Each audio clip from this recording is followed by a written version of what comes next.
Yeah, and here's some action steps on championing, but I think Cathy probably covered these.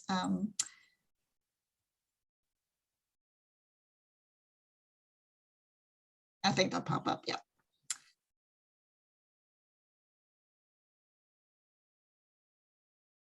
An AARP is a fabulous resource. They have so many things that make you think and reframe. So if you can get people in the office to, your colleagues and things to pay attention, it's pretty eye-opening.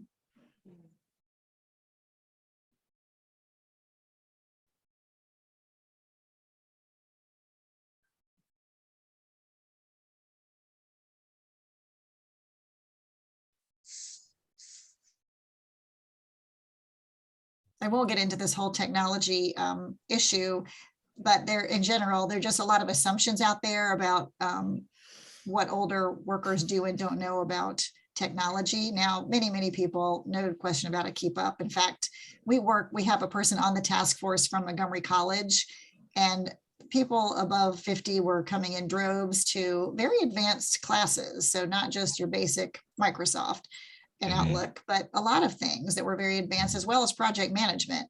And their participation really went up during COVID. So they're clearly wanting to skill build, eager to do so, and signing up to take these classes. But also be ready to talk about your technology skills and put that out in the front, like lead with that, because you're going to want to nip any assumptions in the bud. If you have good tech skills, lead with that. You want to learn new things, you lead with that, because those are the things that take those biases and just hit them head on early in the interview process on your resume, and just knock them out. Just take them off the table. So especially with technology, because older adults are tech savvy. Well, maybe not me, but there's a lot of older adults that are very, very tech savvy.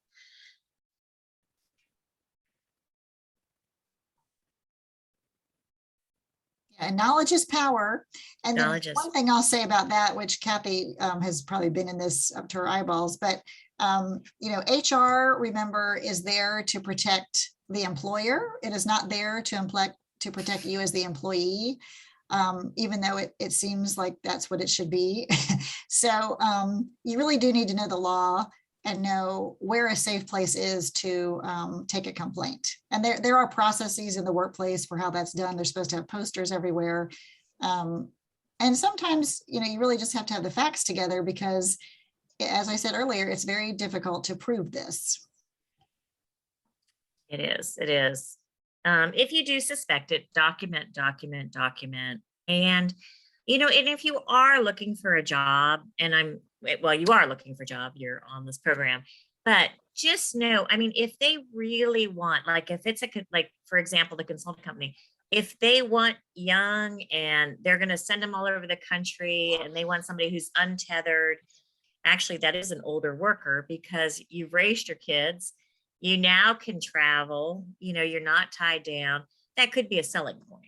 But if that's really the culture that the company wants, then that may not be the company for you. But I also want to go back and just to Cynthia's point, if you're reading the paper, one of the biggest things that young workers are complaining about now, especially being at home, is guess what?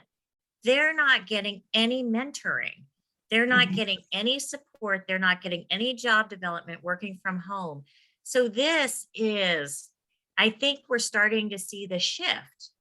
I think we're really beginning to see we are on the precipice of a big change. The other fact is job seekers, older companies can't hire workers.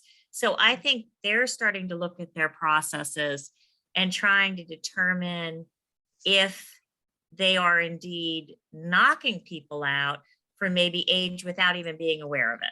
So we are starting to see some changes, and that's great. But change takes time. And again, in the meantime, let's dot our I's and cross our T's and put our best face forward. And we'll show these younger kids a thing or two. And younger could be for me 50. So I'm just putting it out there anyway. And Cathy is right on, and we might touch on this in a little bit, but oftentimes HR is so slammed and they're, lazy just like anybody, and they will take an old job description, put it out there, not realizing that the word usage they might have chosen way back when is inappropriate or is inadvertently excluding a huge population of people because other people perceive how it's written and then just register like, oh, they're not looking for someone like me. And sometimes they are just completely unaware and we have to bring that to their attention, or sometimes it could be intentional. But that's just something you've got to like go to their website and kind of get a feel for what does this culture really look like and not make assumptions right away.